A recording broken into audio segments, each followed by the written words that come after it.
Although it's not without flaws, the Big Bang model is generally the accepted explanation for the start of the universe. About 20 billion years ago, the universe began at a point called initial singularity, when all mass and energy was concentrated to a single point. It is believed that the mass and energy at this point was infinite.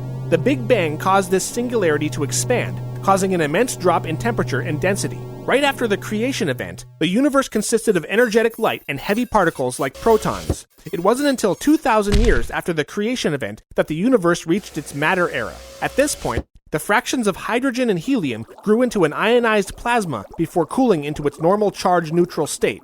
The universe became transparent as matter stopped absorbing radiation.